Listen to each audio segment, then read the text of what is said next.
teman-teman, masih denganku Awang Kagunan dan masih dengan teman-teman kerenku. Kali ini kita mau membahas tentang kesanatan ilmu pengetahuan ya, atau kesanatan teknik ini. Teknik. Kesanatan teknik. Oke, kesanatan teknik. Dan nyambung dari video sebelumnya, kalau teknik rolling itu sanatnya ada di Australia, dan teknik ponding ini kita boleh klaim ya Ki ya. Kalau kita boleh sombong, sedikit sombong, sanatnya itu dari Indonesia. Jadi piye iki memulainya ya apa iki? Mau mulai yang rolling dulu atau yang ponding dulu? Ponding ini ngomongin ponding. Ponding. Ya, kita ngomongnya ponding. Oke. Jadi aku lah rodok sombong iki lek arep cerita. Kadang-kadang perlu sih Bunda untuk sombong. perlu untuk sombong. Iya kan? Betul. Tapi beberapa klaim itu bukan, sebenarnya bukan kesombongan yang harus ditonjolkan. Kalau benar-benar klaim yang benar untuk siapa sih sebenarnya yang memulai, kenapa enggak kita beberkan kesanatan dari ponding tadi? Kesanatan dari ponding. Iya. Sebentar. Batukku jadi ngekal iki. Rodok nervous iki. Oke. Ya, semoga informasi yang akan aku sampaikan di sini tidak membuat apa ya? Mungkin tidak mencederai banyak orang di luar sana. Ini juga dalam rangka meluruskan, benar ya? Meluruskan yang bengkong. Mungkin kalau di luar sana ada yang bengkong, lagi kita ada di sini dalam rangka meluruskan. Ya maaf, mungkin kesannya aku rodok sombong malam ini. Tapi memang benar, ponding itu dimulai di Indonesia. Dan itu hadir ya, ilmu itu hadir pada Januari 2015.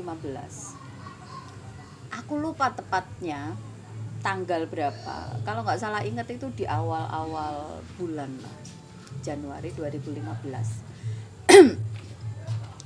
Pada saat itu aku masih tinggal di Surabaya.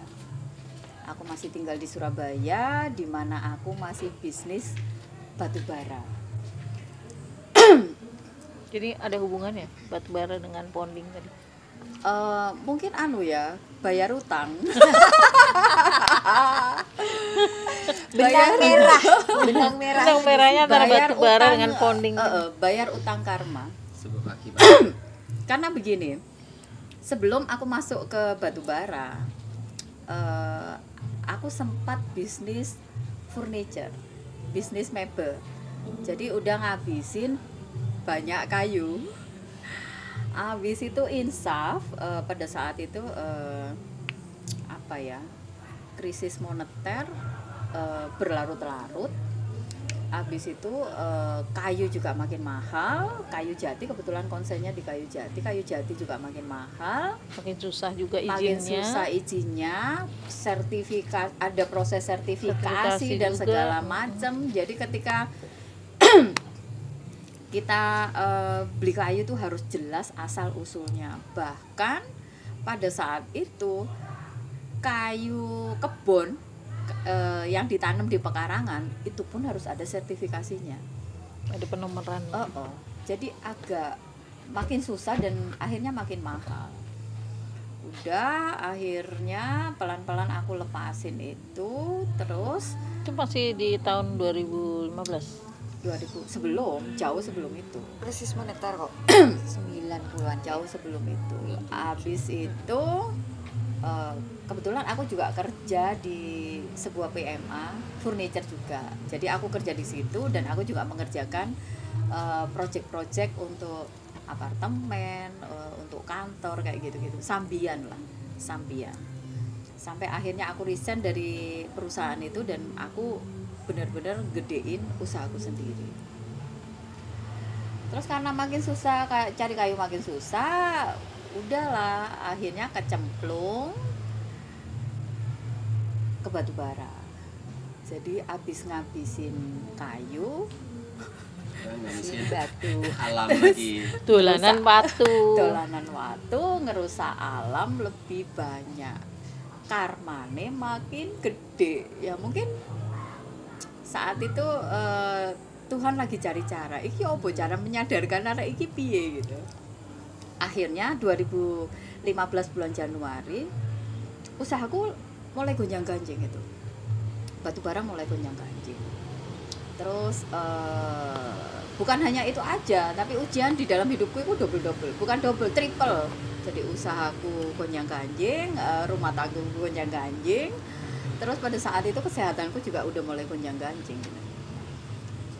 Pada saat itu aku duduk di teras rumah, tempat tinggalku di kompleks perumahan dan itu nggak ada pagernya, jadi satu klaster gitu nggak ada pagernya. Sambil merenung iki piye iki bisnis piye, terus masa depan piye dan segala macam, kalau nggak jelas begitu.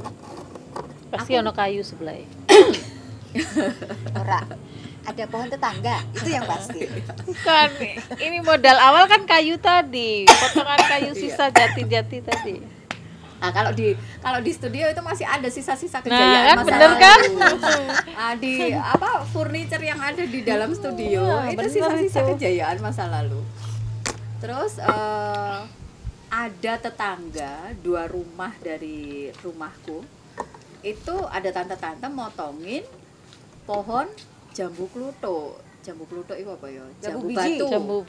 Jambu biji.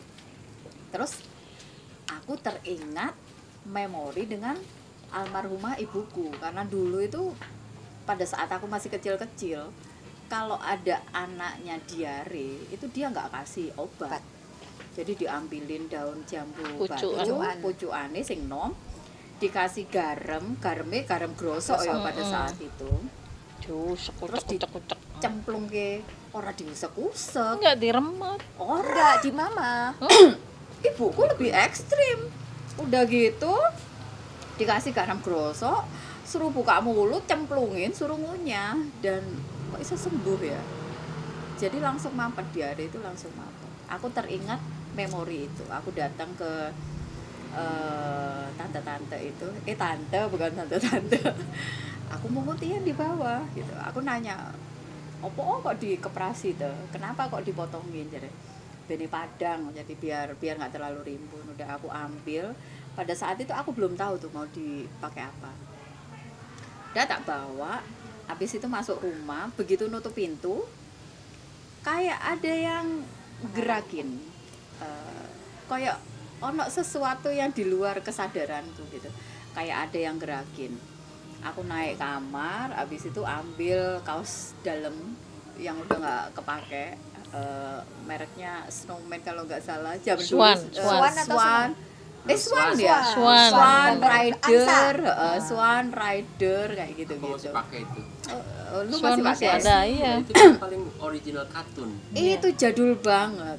Habis itu aku bawa turun. Wes, aku ke dapur bongkar perkakas itu, aku ambil palu. Wes, kaos dalam itu aku jembreng. Aku ingat betul itu di ruang tengah di depan TV. Aku jembreng, daunnya aku taruh. Habis itu aku timpahin di sisi lainnya, aku pukul-pukul, mukulnya masih pakai kayu besi. Palu besi. Pukul-pukul itu.